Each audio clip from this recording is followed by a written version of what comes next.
Salam semua para tetua, jumpa lagi bersama Mimin, di channel Alurmu. Semoga para pendengar Alurmu selalu senantiasa dinaungi kebahagiaan, kesehatan, serta rejeki yang cukup. Oke, Mimin langsung lanjut ceritanya. Selamat mendengarkan, dan hidupkan imajinasi para tetua. Cerita pun dimulai.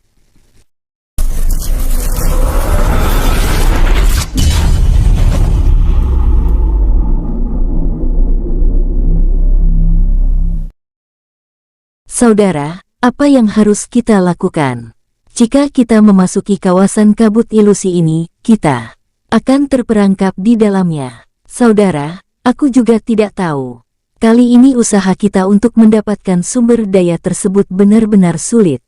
Dari jarak 3 km, mereka dapat melihat kabut putih itu semakin lama semakin menyebar, menutupi seluruh kawasan terlarang, membuat para kultivator itu semakin menjauh dan menjaga jarak dari tempat itu.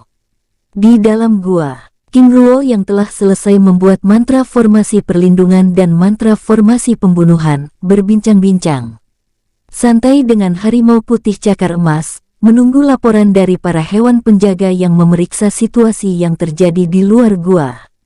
Tuan Muda King Ruo, sampai kapan serangan formasi bilah angin dan kabut ilusi ini bisa bertahan?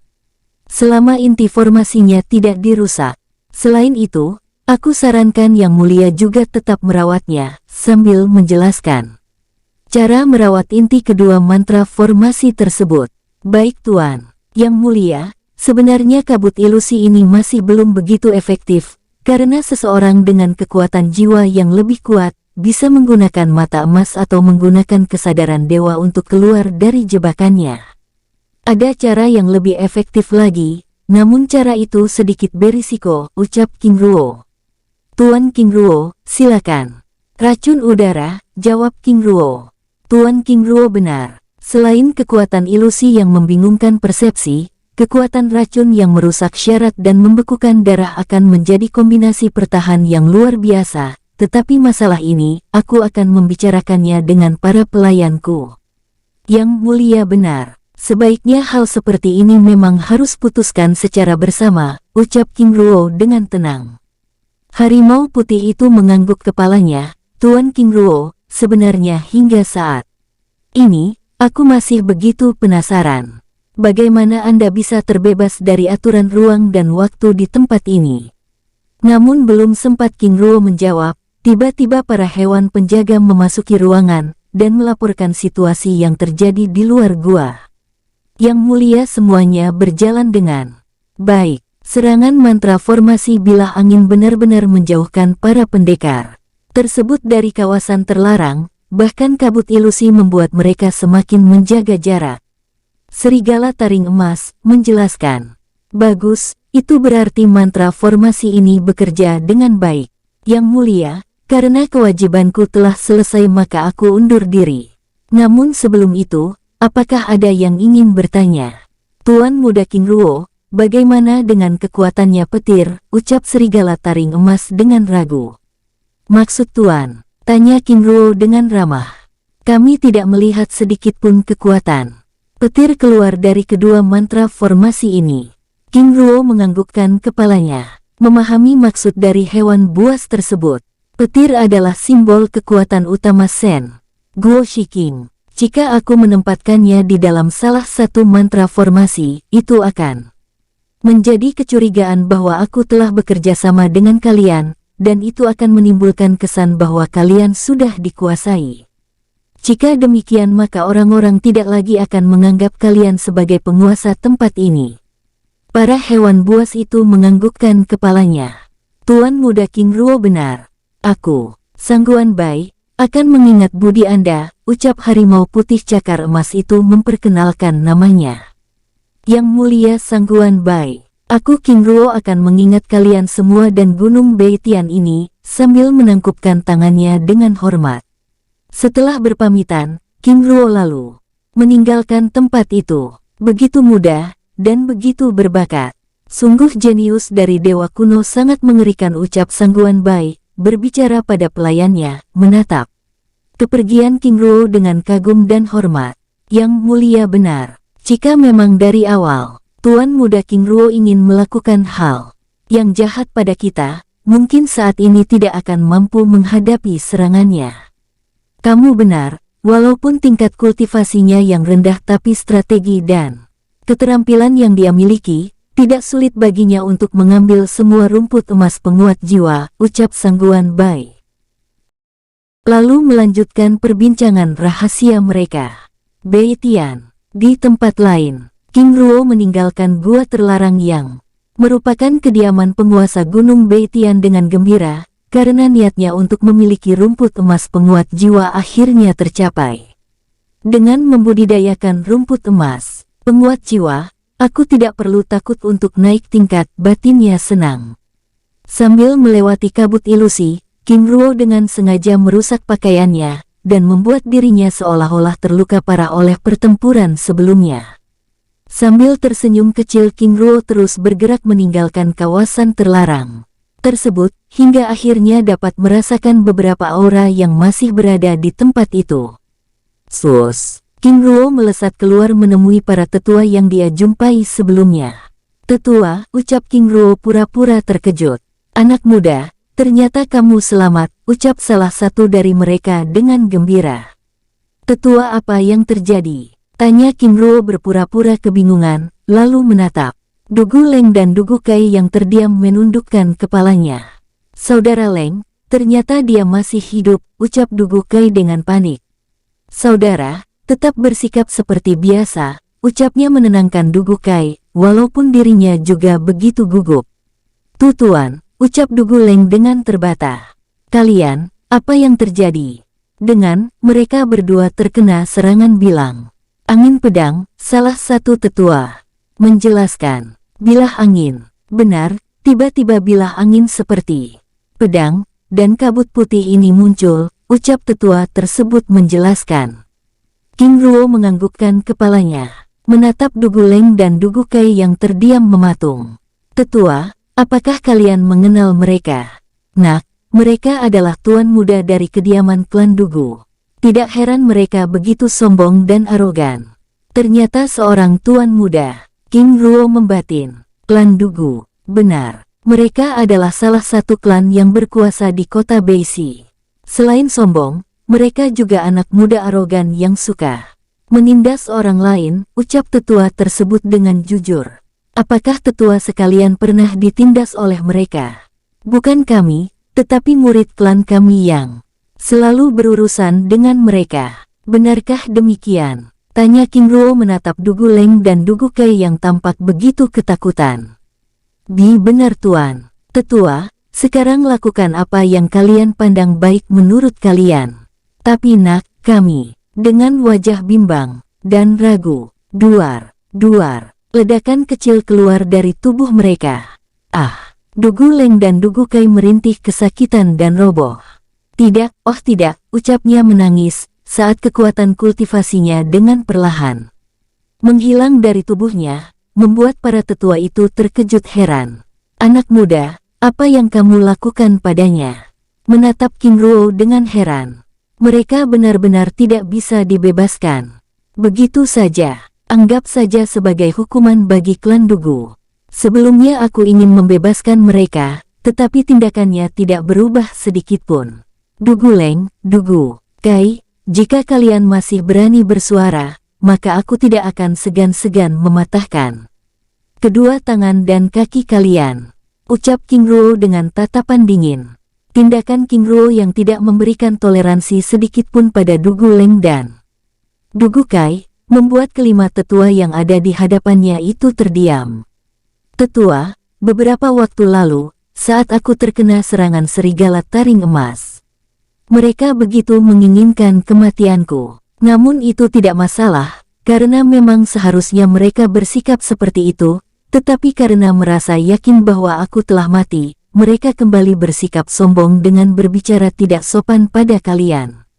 Itu alasannya mengapa aku menghancurkan kultivasinya, ucap King Ruo menjelaskan, membuat para tetua itu akhirnya mengerti. Tindakan King Ruo yang sangat tegas dan tanpa ampun, membuat para tetua itu semakin penasaran dengan latar belakangnya. Nak, terima kasih. Orang-orang klan Dugu memang suka bersikap seperti ini, apalagi di kota Beisi. King Ruo menganggukkan kepalanya. Sudah sepantasnya mereka menuai apa yang mereka tabur. Bahkan sebelumnya, aku juga telah bertemu dengan beberapa tuan muda dari keluarga utama klan Dugu yang juga ingin menindasku, ucap King Ruo. Nah, apa yang kamu lakukan padanya? Lalu di mana mereka? Aku juga menghilangkan kultivasinya dengan mematahkan kedua tangan dan kakinya.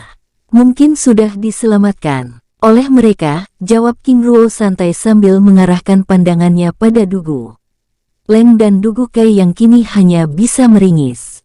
Anak muda, kamu begitu berani. Apakah kamu tidak takut dengan mereka?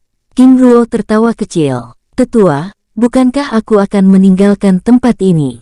Aku rasa klan Dugu juga tidak akan tahu, bahkan jika aku menyiksa dan membunuh mereka, jawab King Ruo santai, menatap Dugu Leng dan Dugu Kai yang begitu ketakutan, memohon. Nak, kamu benar. Siapa yang peduli jika kamu membunuhnya di tempat ini? Kata-kata tersebut membuat Dugu Leng dan Dugu Kai langsung menangis. Tenanglah, aku tidak akan melakukan hal yang tidak berguna seperti itu, ucap King Ruo santai. Tetua, aku akan melanjutkan perjalananku. Sebaiknya kalian tinggalkan kawasan Gunung Beitian secepatnya, ucap King Ruo mengingatkan mereka. Baik anak muda, kami mengerti. Tetua aku pergi dulu. Sambil menangkupkan tangannya dengan hormat. Pada saat King Ruo hendak meninggalkan tempat itu, tiba-tiba salah satu tetua menghentikan langkahnya. Anak muda, jika kami boleh tahu dengan siapa kami berbicara? Dengan penasaran, tidak hanya para tetua, bahkan Dugu Leng dan Dugu Kai juga begitu penasaran. Dengan senyumnya yang ramah, tetua, apakah itu penting? Tentu saja, bagaimana jika kita berjumpa lagi? Lalu dengan apa kami memanggil Anda? Anak muda, aku Yan Wusu, dan mereka adalah saudarku, memperkenalkan keempat rombongannya dengan hormat. Tetua Yan Wusu, dapat memanggilku King Ruo, ucapnya dengan santai, lalu lenyap dari pandangan mereka. Apa? Ucap para tetua itu terkejut, bahkan membuat Dugu Leng dan Dugu Kai hampir menjatuhkan rahangnya. Benar dugaanku, ternyata dia berasal dari klan kuno itu, ucap Yan Wusu dengan merinding. Sedangkan Dugu Leng dan Dugu Kai yang begitu ingin tahu latar belakang King Ruo untuk melakukan pembalasan, terduduk dengan lutut bergetar. Nah, kalian telah menyinggung seseorang dari klan kuno. Bersiap-siaplah, karena mulai hari ini klan Dugu bukanlah tempat yang aman lagi. Yan Wusu menakut-nakuti Dugu Leng dan Dugu Kai, membuat kedua pemuda tersebut kini mulai menangis. Saudara, mari kita tinggalkan tempat ini, ucap Yan Wusu, bergerak bersama rombongannya meninggalkan Dugu Leng dan Dugu Kai yang ini masih terdiam, meratapi kebodohan di tempat lain. King Ruo dengan tenang terus bergerak meninggalkan kawasan terlarang puncak Gunung Beitian. Walaupun aturan ruang dan waktu membebaskannya mengeluarkan kekuatan di tempat itu, namun aturan lain yang melarang untuk terbang bebas di atas langit gunung, membuatnya hanya bisa bergerak di antara pohon-pohon raksasa dengan cepat. Dari atas pohon-pohon raksasa, King Ruo terus bergerak mengikuti jejak aura yang ditinggalkan oleh para pendekar yang melewati tempat itu, sehingga memudahkan pergerakannya meninggalkan kawasan puncak gunung tersebut. Semakin jauh King Ruo meninggalkan kawasan puncak Gunung Beitian, maka semakin lemah tekan aturan ruang dan waktu di tempat itu. Setelah bergerak sepanjang waktu, saat matahari benar-benar telah meninggi, King Ruo akhirnya tiba di lembah utara rantai pegunung Beitian. King Ruo berhenti sejenak, menatap pemandangan yang ada di hadapannya dengan takjub. Dari tempatnya berdiri, tidak, apakah ini sisi lain dari Gunung Beitian? Sambil mengitari pandangannya, di lembah gunung itu, tampak puluhan gunung kecil lainnya mengambang di udara, dihiasi kabut tipis dengan air terjun yang membasahi kawasan lembah, membuat lemap itu begitu subur. Sebuah tempat yang indah dan nyaman, bahkan seperti tidak terjamah oleh siapapun, King Ruo membatin, sambil bergerak mendekati lembah tersebut dengan perlahan.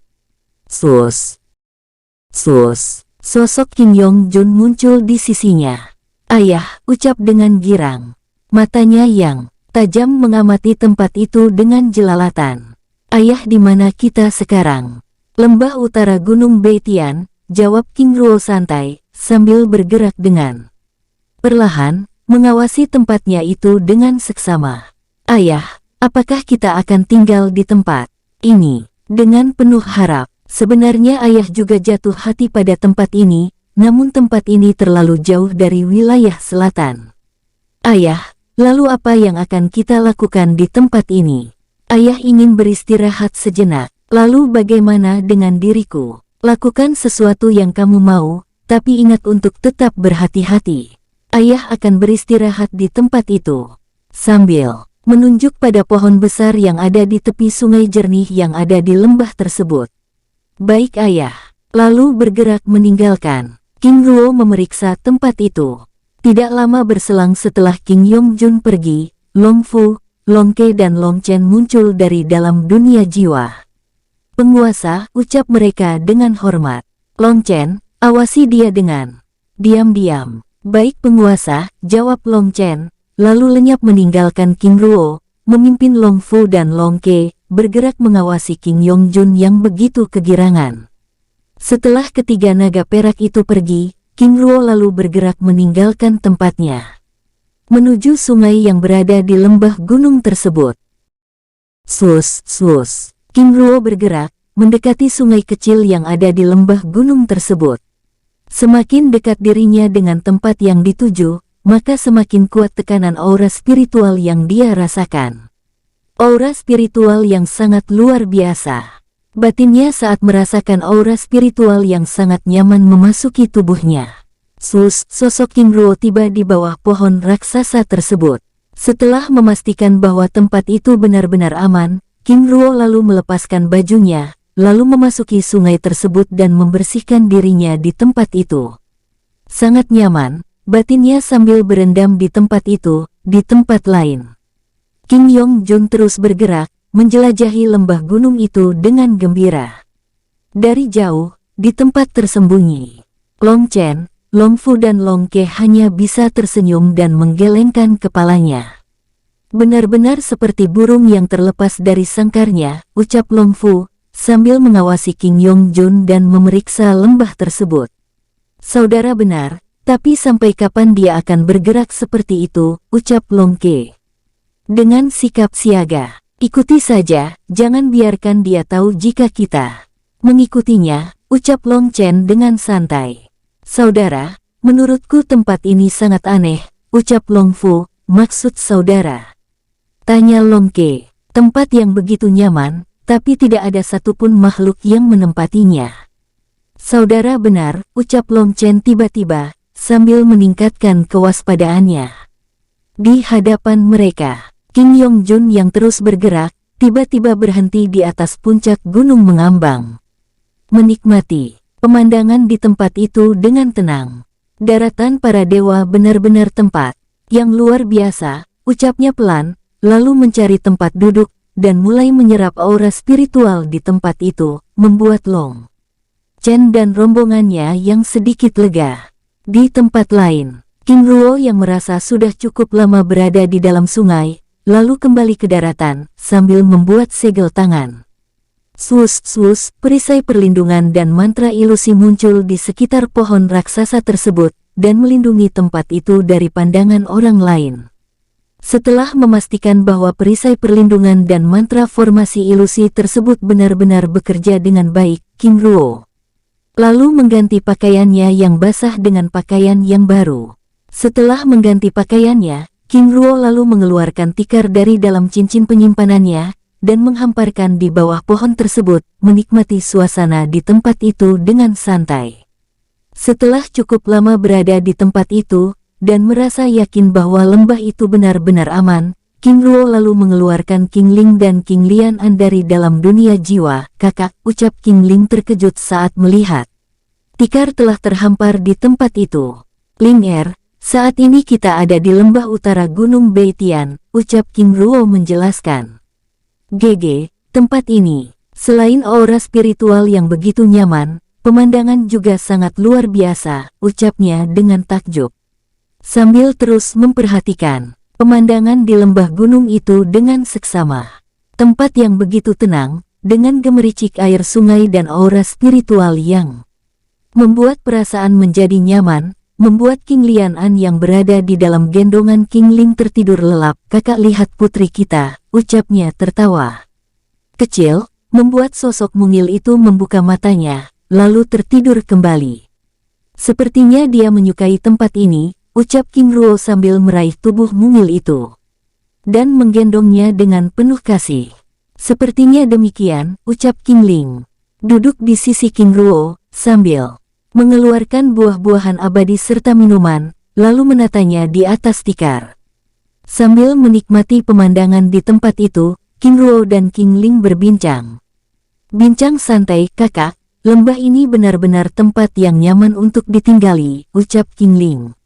Aku rasa juga demikian. Seandainya saja tempat ini tidak terlalu jauh dari wilayah selatan, mungkin aku akan menjadikannya sebagai tempat kediaman kita, jawab King Ruo dengan lembut. Semoga tempat seperti ini juga ada di wilayah selatan, ucap sambil berdiri dari tempat duduknya. Lalu menghampiri sungai kecil itu sambil tangannya bermain air. King Ruo tersenyum kecil. Ling di daratan ilahi ada banyak tempat seperti ini, bahkan di wilayah selatan. Aku bahkan sudah meminta Husan dan rombongan untuk memeriksa tempat tersebut, ucap King Ruo menenangkan. King Ling menganggukkan kepalanya, lalu mengarahkan pandangannya pada gunung-gunung kecil yang mengambang di sekitar lembah itu. Hais, mengapa aku merisaukan hal yang tidak penting seperti ini? Sebelum aku berpikir, kakak bahkan sudah melakukannya, ucapnya menatap King Ruo yang tersenyum padanya dengan penuh kasih. Sambil berbincang-bincang santai, King Ruo dan King Ling juga menyerap aura spiritual di tempat itu. Setelah sekian lama berada di tempat itu, tiba-tiba King Ling menyadari sesuatu, kakak, tempat ini begitu tenang dan nyaman, tapi aneh sekali, karena aku tidak merasakan jejak aura kehidupan lain. Apakah ini tidak terlalu berbahaya? Mengerutkan keningnya, King Ruo menganggukkan kepalanya. Linger benar. Tempat yang aman dan nyaman selalu menyimpan bahaya besar, namun kita tidak perlu takut. Bukankah kita hanya singgah untuk beristirahat?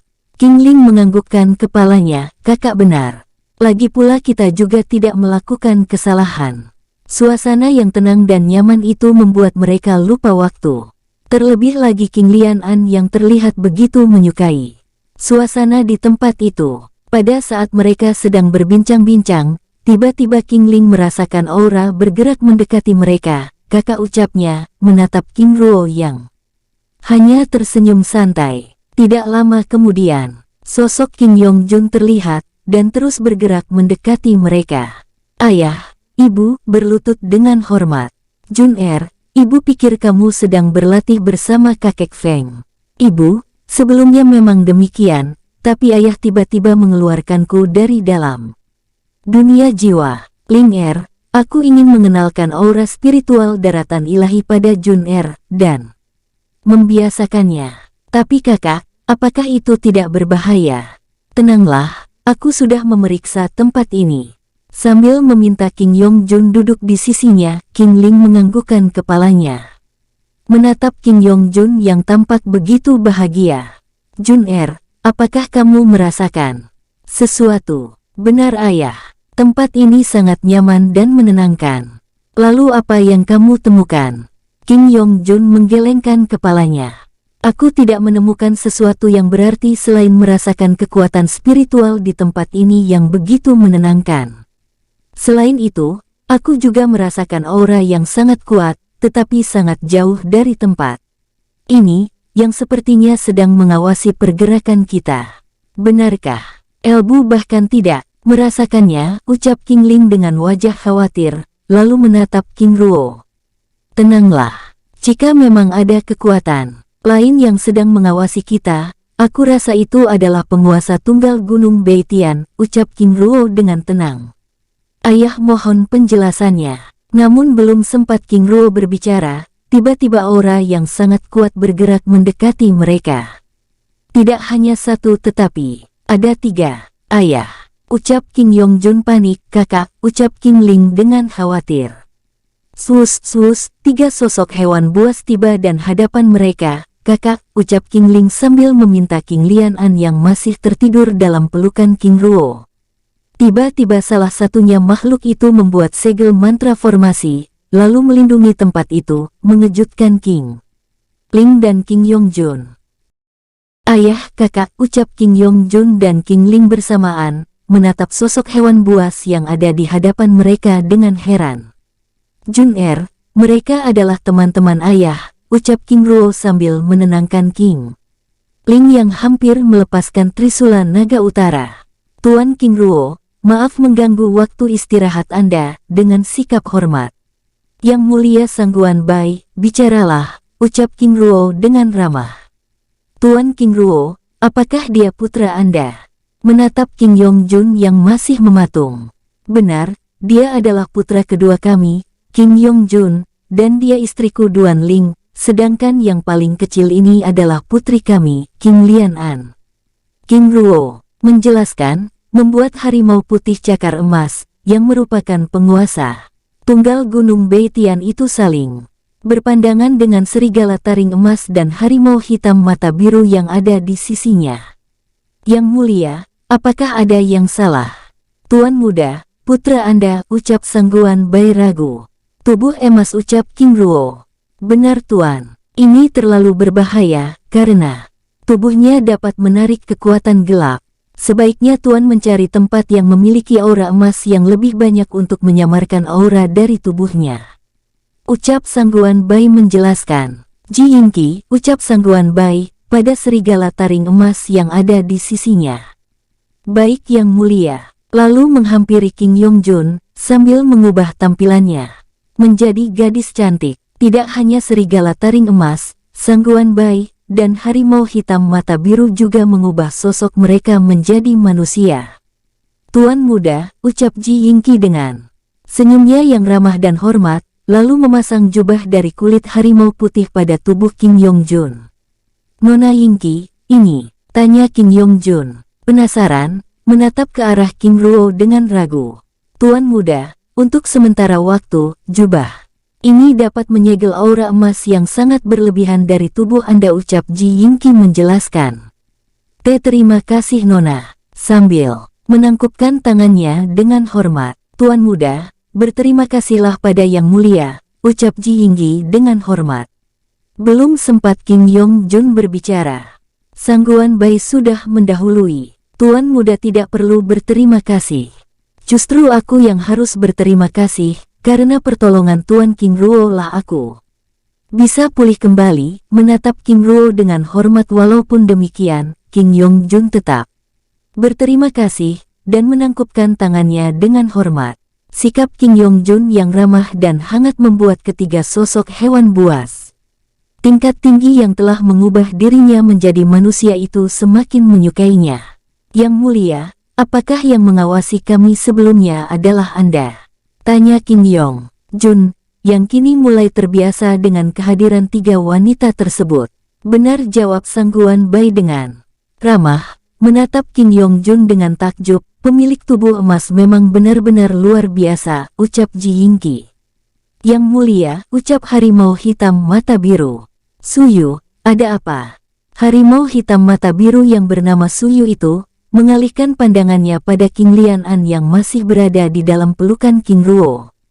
Sangguan Bai terdiam sesaat, lalu menatap King Ruo dengan lekat. Tuan King Ruo, apakah alasan Anda melakukan hal yang sangat berbahaya? Menjeda sebelumnya karena kalimatnya, menatap King Lian-an yang tertidur lelap. King Ruo menganggukkan kepalanya dengan tenang, membuat Sangguan Bai dan rombongannya terdiam. Tapi Tuan, putri Anda, ucap Sangguan Bai ragu, lalu menatap King Ling yang tersenyum ramah padanya. Nyonya, putri Anda, menatap King Ling yang tersenyum hangat. King Ling menganggukkan kepalanya. Apakah Yang Mulia tahu bagaimana cara mengatasinya? Sangguan Bai menggelengkan kepalanya. Nyonya Ling, pada dasarnya para dewa memiliki tubuh emas yang dapat menyerap dan mengolah kekuatan langit dan bumi. Tetapi tipe tubuh seperti ini justru sebaiknya, yaitu menolak apapun jenis kekuatan, termasuk kekuatan langit dan bumi, ucapnya dengan jujur, membuat King Ruo dan King Ling terdiam. 1. Yang Mulia, lalu bagaimana dengan ritual pemurnian darah? Tanya King Yongjun. Membuat Sangguan Bai dan rombongannya tampak begitu terkejut. Tuan muda, jangan pernah melakukan hal itu. Teknik tersebut sangat bertentangan sekali dengan tipe tubuh seperti ini. Dengan wajah serius, Yang Mulia, lalu apa yang harus kami lakukan? Tanya King Yongjun. Aku juga tidak tahu, ucapnya lirih, menatap King Ruo dan King Ling yang tampak tenang dan tegar. Sebagai seorang ibu, Sangguan Bai merasa terenyuh, terutama saat mengingat bagaimana sikap King Ruo yang hanya seorang pendekar semi-abadi tingkat 3, yang tanpa takut mempertaruhkan nyawanya memasuki gua terlarang yang ditempatinya. Tuan King Ruo, sebaiknya Tuan menemui klan Shen Guoshi Ziliao di wilayah barat. Semoga saja mereka memiliki cara, ucap Suyu. Saudari Suyu benar, klan Dewa Pengobatan pasti punya cara, tapi ucap Ji Yingqi Bai ragu. Nona Yingqi, katakan saja, ucap King Ruo dan King Ling bersamaan. Menatap Ji Yingqi dengan penuh harap. Mereka berada di kawasan terlarang, dan yang sangat sulit untuk dijumpai, ucap Sangguan Bai menjelaskan. Tidak masalah. Setidaknya kami sudah tahu, kemana tujuan kami selanjutnya, ucap King Ruo dengan penuh semangat. Yang Mulia, Tuan-tuan, terima kasih, ucap King Ruo dan King Ling dengan hormat. Tuan King Ruo, justru kamilah yang berterima kasih pada kalian. Aku bahkan meminta maaf karena tidak bisa membantu, ucap Sangguan Bai dengan hormat. Yang Mulia, justru tindakan Anda sebelumnya adalah bantuan yang nyata bagi kami. Terima kasih, ucap King Ruo sekali lagi. Di tempat itu, perbincangan santai mereka semakin hangat. Dari percakapan itu, King Ruo dan mengetahui bahwa lembah utara Gunung Beitian memang masih wilayah kekuasaan Sangguan Bai. Di tempat itu, tampilan dan aura yang dimiliki oleh Sangguan Bai benar-benar berbeda pada saat berada di puncak Gunung Beitian. Tempat ini memang jarang dikunjungi karena tidak memiliki sumber daya apapun selain pemandangan dan tempatnya yang nyaman, ucap Sangguan Bai menjelaskan. Lagi pula, siapa yang berani mengusik wilayah kekuasaan semi-abadi tingkat 7 tahap akhir, ucap King Ruo tersenyum ramah. Tuan King Ruo adalah orang pertama yang berani melakukannya, ucap Sangguan Bai dengan ramah. Di sela-sela perbincangan itu, King Ling, yang sebelumnya telah mengemas buah-buahan abadi, lalu mengeluarkannya kembali, membuat Sangguan Bai, Ji Yingqi, dan Suyu terpana saat melihat apel emas dan buah anggur bumi abadi dalam jumlah yang cukup banyak. Sedangkan buah persik abadi dan buah-buahan lainnya tidak King Ling keluarkan, karena itu adalah buah terlarang. Tidak hanya itu, King Ling juga mengeluarkan satu guci kecil yang berisi arak rumput kristal. Silakan Yang Mulia, ucap King Ling mempersilakan, sambil memberikan gelas yang telah dituangkan arak rumput kristal. Sangguan Bai dan rombongannya masih terdiam menatap sumber daya yang ada di hadapan mereka dengan heran. Yang Mulia, maaf kami hanya bisa menghidangkan buah-buahan saja, ucap King Ling membuyarkan lamunan mereka. Sangguan Bai dan rombongannya merasa hidangan itu adalah sesuatu yang sangat luar biasa, bahkan mereka merasa segan untuk menyentuhnya karena yang ada di hadapan mereka adalah buah terlarang yang sangat dicari. Namun mereka begitu terkejut saat melihat King Yongjun menikmati buah-buahan itu dengan santai. Kakak, ucap King Ling sambil meraih King Lianan dari pelukan King Ruo. Setelah King Lianan berada di dalam pelukan King Ling, King Ruo lalu meraih gelas yang telah berisi arak rumput kristal dan menyesapnya dengan perlahan. Yang Mulia, tenanglah. Buah-buahan ini tidak beracun, ucap King Ruo, membuyarkan lamunan mereka. Tuan King Ruo, bukan itu maksud kami. Tapi buah ini adalah buah terlarang dan sangat langka, ucap Suyu. Benar, ucap Ji Yingqi menimpali. Jika Nona terlalu sayang untuk menikmati buah-buahan ini, maka simpanlah, tetapi silakan minumannya dinikmati, ucap King Ling dengan ramah, yang diikuti anggukan King Ruo. Tiba-tiba Sangguan Bai meraih buah apel emas dan mulai menikmati, lalu diikuti oleh Su Yu dan Ji Yingqi. Baru beberapa kunyahan, Sangguan Bai tiba-tiba merasakan ledakan energi yang begitu luar biasa mengisi seluruh tubuhnya. Bahkan Su Yu dan Ji Yingqi juga merasakan hal yang sama. Yang mulia, ucap Su Yu dan Ji Yingqi bergerak mundur saat merasakan ledakan energi yang ada di dalam tubuhnya semakin kentara, membuat Sangguan Bai terbengong. Sus, perisai transparan menutup tubuh mereka. Ayah, Nona Su Yu dan Nona Ji Yingqi akan naik tingkat, ucap King Yong Jun heran. Benar, seperti yang mulianya Sangguan Bai juga, ucap King Ruo saat melihat Sangguan Bai yang juga bergerak mundur. Dan benar saja, ketiga sosok itu tiba-tiba bertransformasi menjadi binatang buas, dengan ledakan energi yang semakin lama semakin kuat. Sus, ledakan aura yang sangat luar biasa, menyeruak dari tubuh mereka. Ayah, mereka benar-benar naik tingkat, ucap King Yong Jun takjub. King Ruo hanya menganggukkan kepalanya, membiarkan ketiga sosok hewan buas itu memulihkan pondasi kultivasinya. Sangguan Bai yang sebelumnya semi-abadi tingkat 7 tahun akhir, kini menjadi semi-abadi tingkat 8 tahap dasar. Sedangkan Su Yu Ji Yingqi kini naik tingkat menjadi semi-abadi tingkat 6 tahap dasar. Jun ucap King Ruo meminta King Yong Jun menaburkan kristal jiwa abadi di sisi tubuh ketiga hewan buas itu, untuk membantu mereka menstabilkan tingkat kultivasinya. Baik ayah. Lalu mulai bekerja. Sambil menunggu Sangguan Bai dan rombongannya selesai memulihkan kultivasinya, King Ruo mengirim pesan pada Long Chen dan rombongannya untuk mengawasi lembah itu. Di tempat lain, di dalam persembunyiannya, Long Chen dan kedua saudaranya yang berada di atas gunung kecil mengambang, yang sedang menikmati pemandangan lembah tersebut, tiba-tiba mendapat pesan dari King Ruo untuk memperluas wilayah pengawasan mereka. Saudara Fu, Saudara Ke, Shanghai Bai dan rombongannya sedang naik tingkat, dan penguasa meminta kita untuk memperluas wilayah pengamatan, ucap Long Chen. Baik, jawab Long Fu dan Long Ke, lalu bergerak menyebar, memperluas wilayah pengawasan mereka. Di bawah pohon tepi sungai. 1 jam berlalu, Sangguan Bai dan kedua pelayannya, Su Yu dan Ji Yingqi akhirnya selesai memulihkan pondasi dasar kultivasinya. Sosok mereka kembali menjadi manusia.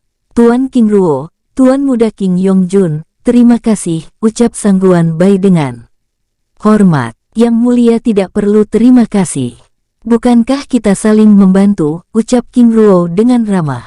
Tindakan King Ruo dan King Yong Jun sekali lagi mengubah pandangan Sangguan Bai dan rombongannya, membuat mereka semakin menghormati keluarga kecil yang ada di hadapan mereka tersebut, sehingga dengan perlahan namun pasti, interaksi yang canggung itu kini semakin hangat, bahkan mereka mulai terbiasa dengan guyonan sederhana yang membuat mereka tertawa dan menempatkan mereka seperti seolah-olah seperti keluarga besar yang sedang bersama. Di tempat itu, Sangguan Bai dan rombongannya yang seolah-olah tanpa sekat, kini semakin terbuka. Yang mulia, aku begitu penasaran dengan kekuatan yang menyegel kawasan puncak Gunung Beitian. Jika aku boleh tahu siapakah yang telah melakukan hal itu? Tanya King Ruo. Para leluhur kami yang melakukannya. Pada awalnya kawasan gunung ini adalah tempat tinggal kami, ras hewan buas. Namun selalu dijadikan sebagai tempat perburuan oleh klan dewa yang berada di sisi utara dan selatan gunung ini. Untuk melindungi diri, 5 leluhur kami akhirnya sepakat menyegel tempat ini, tetapi karena mereka bukan ahli mantra formasi, maka segel itu tidak berjalan dengan baik, sehingga mengacaukan aturan ruang dan waktu di atas langit gunung, dan kekuatan gravitasi bumi yang berada di bawah gunung, yang ternyata ikut Menekan kekuatan sejati kami, ucap Sangguan Bai menggelengkan kepalanya. King Ruo menganggukkan kepalanya. Walaupun demikian, tetapi cara itu efektif untuk melindungi ras hewan buas yang ada di gunung dari perburuan klan dewa tersebut. Tuan King Ruo benar, tetapi hal itu juga membatasi gerak kami, karena hanya tempat-tempat tertentu yang terbebas dari aturan ruang dan waktu tersebut. Lalu mengapa Yang Mulia tidak tinggal di lembah ini saja? Sangguan Bai menggelengkan kepalanya. Tempat ini terlalu terbuka. Bahkan jika para dewa itu muncul dan menyerang dari atas langit, kami mungkin akan kesulitan. Seperti tindakan mereka sebelumnya yang menyerang pada saat diriku dalam keadaan terluka. King Ruo menganggukkan kepala. Yang Mulia benar. Aku bahkan tidak memikirkan hal itu. Apakah Tuan King Ruo punya saran? Tanya Sangguan Bai. Aku rasa tindakan yang dilakukan oleh para leluhur sudah benar. Yang perlu dilakukan saat ini adalah mempelajari aturan ruang dan waktu tersebut. Tuan King Ruo, kami telah melakukan hal itu dari dulu, namun gagal. Sebelumnya Tuan telah berhasil melepaskan diri dari aturan tersebut. Mohon Tuan memberi petunjuk, ucap Sangguan Bai dengan serius yang akhirnya memiliki kesempatan untuk mendengar jawaban dari pertanyaannya yang sebelumnya tertunda. King Ruo terdiam sesaat, lalu menatap Sangguan Bai dan kedua pelayannya yang menanti jawaban King Ruo dengan penuh harap. Sepertinya Yang Mulia pernah menanyakan hal itu, ucap King Ruo tersenyum kecut. Benar, jawab Sangguan Bai dengan senyumnya yang ramah. Yang Mulia, kekuatan aturan ruang dan waktu sifatnya baku dan kaku. Kita tidak bisa mengubah hal itu, namun kita bisa mengubah diri kita agar sesuai dengan kondisi ideal tersebut, yaitu dengan mengikuti aturannya.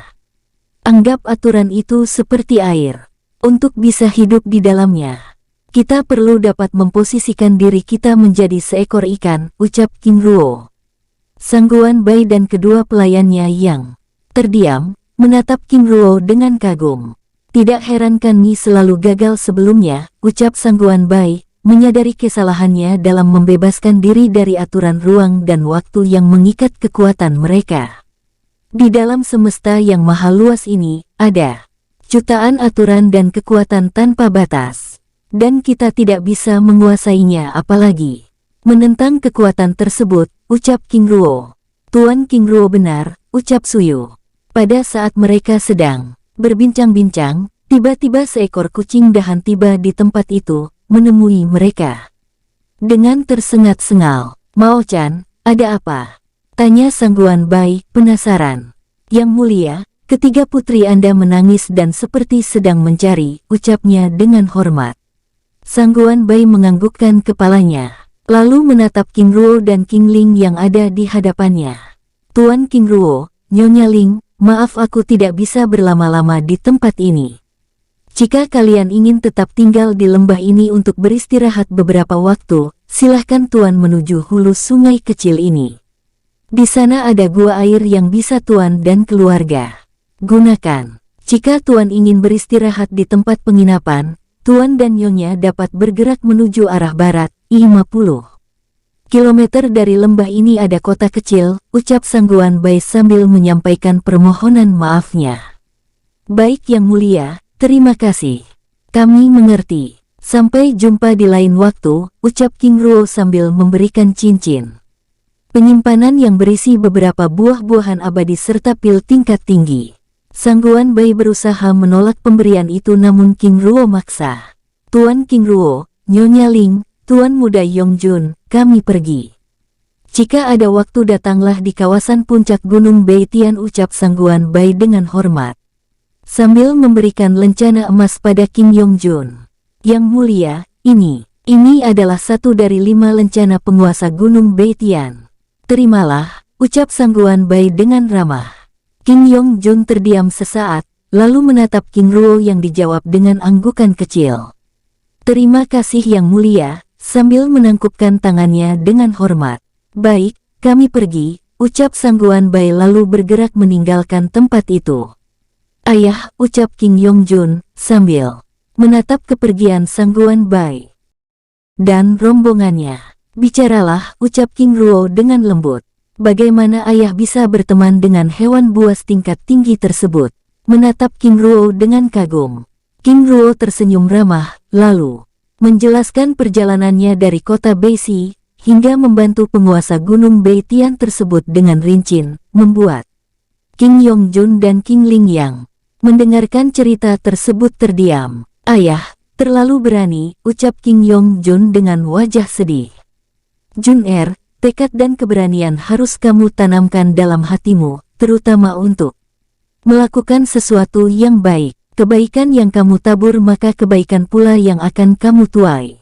Bukan berarti setiap kebaikan yang kamu lakukan harus mendapat kebaikan pula. Kadangkala kebaikan itu dibalas dengan kejahatan, namun kita tidak perlu memikirkan hal itu. Karena orang yang demikian akan mendapat balasannya. Baik ayah, aku mengerti. Setelah beristirahat dan berbicara sepanjang waktu, tanpa terasa hari telah menjadi sore. King Ling yang tidak ingin mengganggu perjalanan King Ruo lalu meminta kembali ke dalam dunia jiwa. Ayah, aku juga ingin beristirahat di dalam dunia jiwa, ucap King Yongjun. Baik, jawab King Ruo sambil membuka gerbang imensi dunia jiwa.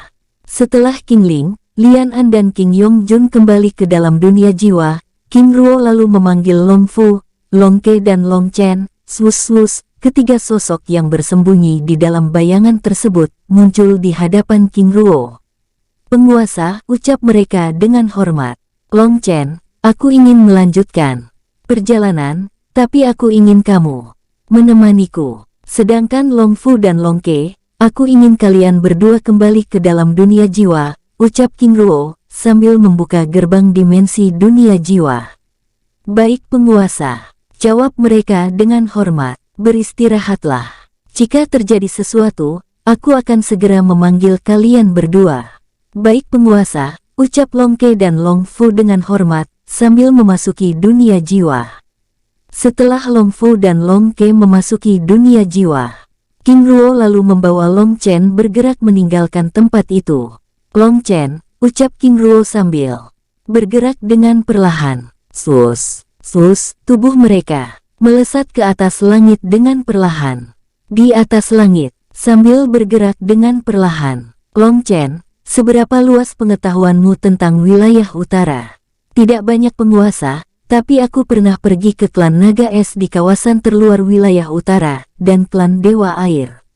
Lalu apakah kamu tahu gerbang es hitam? Penguasa, itu adalah wilayah terlarang klan Shen Guoxiyin. Tempat itu berada di kawasan terluar wilayah utara. Apakah, penguasa? Dengan wajah ragu, kita akan pergi ke tempat itu, baik penguasa walaupun dengan wajah ragu, Long Chen terus bergerak mengikuti King Ruo. Long Chen, bicaralah, ucap King Ruo. Penguasa, gerbang es hitam adalah kawasan terlarang. Dirumorkan sebagai tempat yang sangat kacau di mana para pelatih kultivasi aliran hitam di tempat itu sangat membenci para pelatih kultivasi aliran putih. Benar atau tidak hal yang dirumorkan tersebut, kita akan mengetahuinya setelah tiba, ucap King Ruo dengan tenang. Penguasa benar, ucap Long Chen yang tidak ingin berdebat dengan King Ruo mengenai hal itu, karena dari penjelasan Yulin Sa, Yuan Bai dan Yuan Hei, tuannya tersebut adalah orang yang berpendirian tetap. Long Chen, apakah kamu sudah bertemu dengan Jin Sun dan saudaranya? Belum penguasa, karena mereka masih dalam latihan tertutup, jawabnya dengan hormat. Kepergian ke gerbang es hitam, itu ada hubungannya dengan mereka. Baik penguasa. Sus. Huo Mingzi muncul di sisi mereka. Penguasa, saudara Chen, ucapnya menyapa King Ruo dan Long Chen dengan hormat. Mingzi terus bergerak ke utara, ucap King Ruo sambil membawa Long Chen naik ke atas punggungnya. Baik penguasa. Di atas punggung Huo Mingzi, King Ruo dan Long Chen terus berbincang-bincang santai yang sesekali ditimpali Huo Mingzi. Penguasa, sebelumnya aku telah berbicara dengan saudara Yulin Sa, Yuan Bai dan Yuan Hei mengenai latar belakang Anda. Apakah? Dengan ragu, King Ruo menganggukkan kepalanya. Aku sudah tahu, ucap King Ruo santai. Penguasa, jika aku boleh tahu, dari leluhur mana Anda berasal? Long Chen, maksudmu? Tanya King Ruo dengan heran. Penguasa, jujur saja aku tidak tahu dengan pasti mengenai hal itu, tetapi aku yakin bahwa leluhur King yang ada di benua teratai biru berasal dari daratan ilahi. Sen Guoshi King Fengbao, ucap King Ruo. Benar dugaanku. Ternyata memang dia, ucapnya pelan. Tapi Long Chen, aku tidak tahu alasan leluhur Fengbao meninggalkan daratan ilahi. Apakah kamu tahu hal itu? Long Chen menggelengkan kepalanya. Aku tidak tahu penguasa, jawabnya dengan jujur. King Ruo menganggukkan kepalanya dan memahami hal tersebut. Setelah berbincang-bincang cukup lama, King Ruo lalu meminta Long Chen untuk berjaga dan memandu arah pergerakan mereka. Mingzi, Long Chen, aku ingin mengurus sesuatu di dalam dunia jiwa. Jika ada sesuatu yang mencurigakan, segera kabari aku. Baik penguasa, jawab mereka berdua dengan hormat. Setelah memberi arahan pada Huo Mingzi dan Long Chen, King Ruo lalu memasuki dunia jiwa. Di dalam dunia jiwa, King Ruo muncul di wilayah selatan, tepatnya di tepi Danau Biru. Di tempat itu, King Ruo mendapati Luo Feng sedang memulihkan diri, berendam di tengah danau dengan tenang. Tidak ingin mengganggu Luo Feng, King Ruo lalu bergerak menuju kawasan kebun buah-buahan abadi. Di kebun buah-buahan abadi, sepertinya tempat ini cukup bagus, ucapnya berdiri di bagian yang lapang, sambil membuat membuat segel mantra formasi penumbuh kehidupan emas, lalu menanam anakan rumput emas di tempat itu. Setelah selesai menanam rumput emas penguat jiwa, King Ruo lalu meninggalkan tempat itu, menuju villa bambu emas. Di tempat itu, King Ruo mulai mengeluarkan bejana bumi, serta berbagai jenis sumber daya, lalu mulai membuat pil tingkat tinggi. Di luar dunia jiwa, Long Chen dan Huo Mingzi berbincang-bincang santai, sambil bertukar pendapat, berbagi pengetahuan dan pengalaman serta keterampilan. Saudara Mingzi, terima kasih. Walaupun aku dapat menyesuaikan kecepatan Saudara Mingzi, tapi aku merasa sedikit pusing, ucap Long Chen. Sambil menerima teknik mata kilin langit, tertawa lepas. Saudara Chen hanya merendah, ucap Huo Mingzi sambil tertawa yang tidak menyangka jika naga perak itu juga merasa pusing saat berada di atas punggungnya. Tanpa terasa, malam pun berlalu. Dari ufuk timur mereka dapat melihat sang surya dengan perlahan menyeruak, memancarkan sinarnya yang mulai menerangi dunia para dewa tersebut.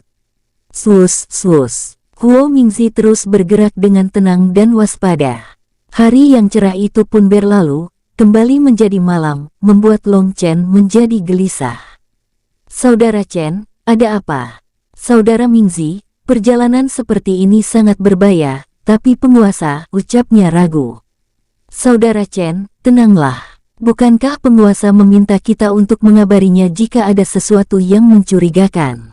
Saat ini aku yakin penguasa sedang sibuk dengan pekerjaannya. Huo Mingzi menjelaskan, maksud saudara, jika seperti ini, biasanya ada dua kesibukan yang dilakukan oleh penguasa.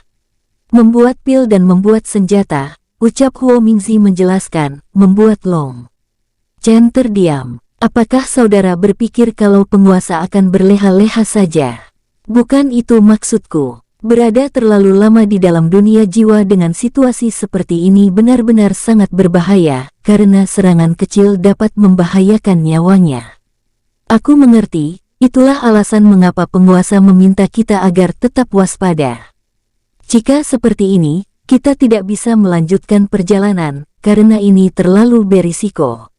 Sebaiknya kita mencari tempat yang aman untuk beristirahat, sambil menunggu penguasa keluar dari dunia jiwa, ucap Long Chen. Baik, jawab Huo Mingzi sambil bergerak dengan waspada.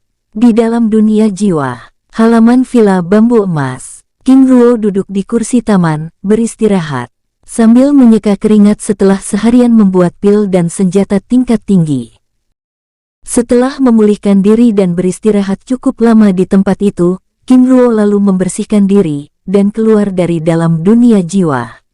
Pada saat keluar dari dalam dunia jiwa, King Ruo mendapati Huo Mingzi sedang duduk di bawah pohon raksasa yang berada di puncak gunung batu, sedangkan Long Chen duduk dengan tenang, berjaga mengawasi tempat itu dengan waspada. "Penguasa," ucap mereka berdua dengan hormat, menyambut kemunculan King Ruo dari dalam dunia jiwa yang menatap mereka dengan heran. King Ruo menganggukkan kepalanya, mengitari pandangannya mengawasi tempat itu dengan seksama.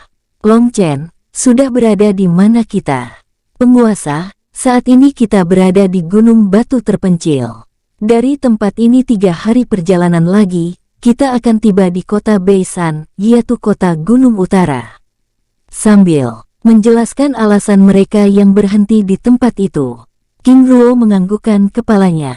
"Terima kasih. Maaf telah membuat kalian khawatir," ucapnya pelan. "Penguasa, apakah kita akan melanjutkan perjalanan?" tanya Huo Mingzi. King Ruo menganggukkan kepalanya. "Pulihkan dirimu. 1 jam lagi kita akan berangkat." "Baik penguasa," lalu dengan tenang mulai memulihkan kekuatannya. Sambil menunggui Huo Mingzi memulihkan diri, King Ruo dan Long Chen duduk dengan tenang, berbincang-bincang santai mengenai gambaran umum wilayah utara. "Penguasa, mungkin saat ini wilayah utara sudah berbeda. Tapi kita dapat mencari informasi penting itu di kota-kota yang akan kita singgahi." "Benar," ucap King Ruo menganggukkan kepalanya, sambil menatap langit malam yang begitu tenang. "Penguasa, aku ada ide," ucap Long Chen tiba-tiba. "Oh, apa itu?" "Perjalanan menuju gerbang es hitam akan memerlukan waktu berbulan-bulan. Bagaimana jika kita menggunakan gerbang teleportasi?" "Long Chen, sebenarnya aku juga sangat menginginkan hal itu, tapi apakah itu akan aman?" "Penguasa, setiap kota besar memiliki gerbang teleportasi. Untuk mengurangi resiko, agar lebih aman, kita bisa menggunakan gerbang teleportasi jarak pendek saja." "Baik," ucap King Ruo, sambil berbincang-bincang santai. Tanpa terasa, 1 jam pun berlalu. "Penguasa," ucap Huo Mingzi yang telah selesai memulihkan kekuatannya, melapor. "Baik, mari kita lanjutkan perjalanan," ucap King Ruo sambil membawa Long Chen naik ke atas punggung kilin api hitam tersebut. Setelah memastikan King Ruo dan Long Chen telah berada di atas punggungnya, Huo Mingzi lalu bergerak meninggalkan puncak gunung itu dengan perlahan. Di atas langit wilayah utara, Huo Mingzi dengan kekuatan hewan buas semi-abadi tingkat 2, terus bergerak meninggalkan puncak gunung batu terpencil, melesat. Dengan kecepatan puncaknya, membelah angin seperti kilatan cahaya. Sus, sus, api hitam yang menyelimuti tubuhnya melepas jejak cahaya. Dari jauh, beberapa pasang mata yang berada di tempat tersembunyi tiba-tiba bergerak mengikutinya. "Penguasa," ucap Long Chen saat merasakan beberapa sosok kultivator tingkat semi-abadi bergerak mengikuti mereka. "Biarkan saja. Selama mereka tidak menyerang, itu tidak masalah," jawab King Ruo dengan tenang. King Ruo sadar, dengan menggunakan hewan buas seperti kilin langit itu akan menarik perhatian kekuatan lain, namun dirinya juga tidak ingin berlama-lama di wilayah utara. Selain itu, dengan menggunakan hewan buas sebagai tunggangannya, dirinya juga bisa menghemat tenaga dan membuatnya dalam kondisi prima. "Long Chen, lepaskan kekuatanmu agar mereka tahu bahwa kita tidak sendiri." "Baik penguasa." Dengan perlahan Long Chen lalu melepaskan aura pendekar semi-abadi tingkat 6 dari tubuhnya. Kemunculan aura semi-abadi tingkat 6 dari tubuh Long Chen dengan perlahan membuat beberapa pendekar itu memperlambat gerakannya.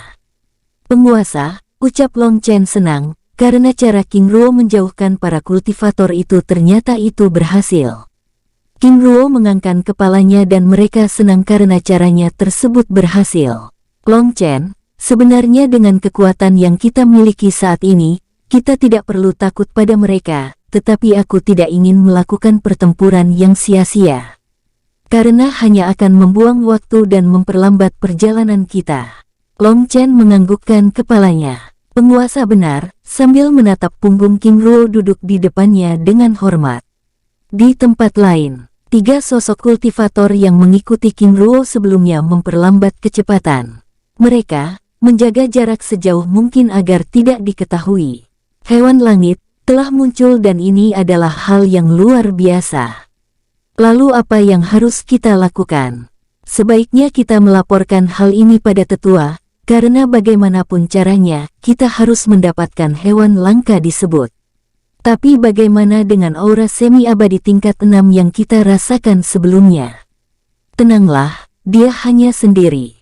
Selagi dia bukan dari klan kuno dan pihak Kekaisaran Langit, kita tidak perlu merisaukan hal itu. Saudara benar. Baik, terus bergerak, jangan sampai kita kehilangan jejaknya, sambil terus bergerak dan menjaga jarak. Di tempat lain, King Ruo dan rombongannya yang tidak mengetahui rencana para kultivator tersebut, terus bergerak menujunya kota Beisan dengan tenang. 3 hari kemudian, mereka akhirnya melihat kota besar yang berada di atas gunung raksasa. Penguasa, kita telah tiba di kota Beisan, ucap Long Chen, sambil menunjuk gunung besar yang dipenuhi bangunan indah dan megah di setiap sudutnya. Baik, kita akan beristirahat di kota ini. Baik penguasa. 1 kilometer dari kota Beisan, King Ruo meminta Huo Mingzi berhenti, sambil meminta kilin api hitam itu beristirahat di dalam dunia jiwa. Baik penguasa, ucap Huo Mingzi dengan hormat. Setelah Huo Mingzi kembali ke dalam dunia jiwa, King Ruo lalu melanjutkan perjalanannya, mendekati kota tersebut. Dari jauh, King Ruo dapat melihat kota Beisan yang begitu terbuka, dan sangat berbeda dengan kota Danau Emas dan kota Beisi yang ditutup oleh benteng. Benar-benar kota yang sangat terbuka, ucap King Ruo. Penguasa, kota Beisan merupakan kota persinggahan. Jadi siapapun bisa singgah di kota ini. Walaupun terlihat terbuka dan begitu bebas, tetapi kota ini sebenarnya dilindungi oleh perisai transparan. Long Chen menjelaskan, sambil mendekati 2 pilar putih yang merupakan gerbang untuk memasuki kota itu. Pada saat mereka berdua mendekati pilar putih tersebut, 2 sosok menggunakan jubah perak mendekati mereka. Tuan-tuan, mohon identitasnya. Menatap King Ruo dan Long Chen dengan hormat dan ramah. Dengan tenang King Ruo lalu menunjukkan lencana emas klan Hua, yang diberikan oleh Hua Suigao sebelumnya. Tuan muda, ucap prajurit itu dengan ramah mempersilahkan King Ruo dan Long Chen melewati pilar putih. Terima kasih, ucap King Ruo sambil menangkupkan tangannya dengan hormat. Long Chen, apakah kota ini tidak meminta bayaran? Tanya King Ruo dengan heran.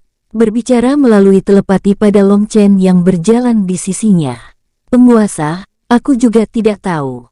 Biasanya setiap kota selalu meminta bayaran, jawab Long Chen yang juga merasa heran. Apakah mereka telah mengubah aturannya? Penguasa, aku tidak yakin mengenai hal itu, karena setiap kota selalu memerlukan pemasukan walaupun kecil untuk membangun kota mereka. Mengenai hal ini membuat perasaanku tidak nyaman, ucap Long Chen yang merasa sangat janggal dengan perlakuan prajurit itu. Sudahlah, jangan terlalu dipikirkan. Mungkin kota ini memberikan perlakuan yang berbeda pada klan-klan tertentu. Seperti lencana emas klan Hua yang aku gunakan sebelumnya, ucap King Ruo menenangkan naga perak tersebut. Mungkin, karena bagaimanapun juga, klan Hua adalah klan dewa kuno, ucap Long Chen. Sambil berjalan memasuki pusat kota, King Ruo juga membicarakan rencananya di kota itu. Sebaiknya kita mencari penginapan terlebih dahulu, setelah itu mungkin kita mencari informasi penting lainnya. Baik penguasa, tapi untuk mencari informasi itu, biar aku saja, ucap Long Chen meminta King Ruo untuk fokus beristirahat dan menikmati suasana kota itu. Baik, aku akan meminta Long Fu dan Long Ke menemanimu, ucap King Ruo dengan tenang. Tapi penguasa, aku ingin mereka berdua selalu berada di sisi Anda. Dengan wajah serius. Tenanglah, aku mengerti kekhawatiranmu. Tapi bukankah kita di dalam kota? Lalu siapa yang ingin membuat masalah? Penguasa benar, tapi aku tidak ingin mengambil resiko. Baiklah, baiklah, ucap King Ruo yang tidak ingin berdebat dengan sosok paruh baya tersebut. Semakin mendekati pusat kota, maka semakin ramai orang yang mereka jumpai.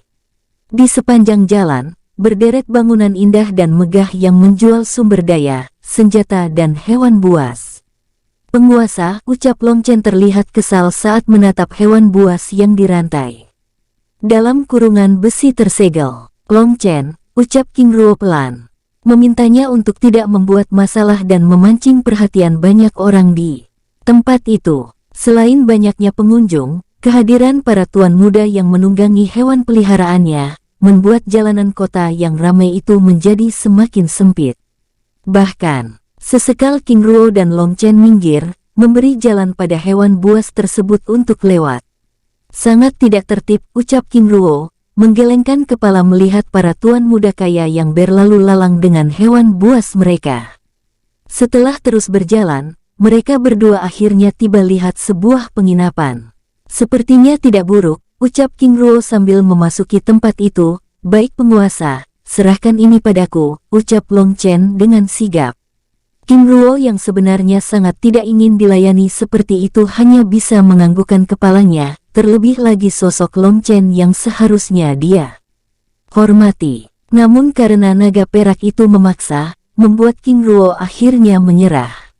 Selamat datang di penginapan bunga emas, Tuan, ucap pelayan tersebut menyambut kedatangan King Ruo dan Long Chen dengan hormat, yang langsung dijawab oleh Long Chen dengan ramah. Di penginapan tersebut, Long Chen lalu mengurus semua keperluan yang dibutuhkan oleh King Ruo, mulai dari memesan kamar, makanan dan sebagainya. Setelah melakukan pembayaran, pelayan itu lalu membawa King Ruo dan Long Chen ke dalam ruangannya. Mari tuan-tuan, ucap pelayan tersebut dengan hormat, bergerak meninggalkan tempat itu, mengarahkan King Ruo dan Long Chen menuju kamar yang dimaksud. Bersambung, sampai ketemu di episode selanjutnya. Semoga kalian semua selalu terhibur, dan terima kasih.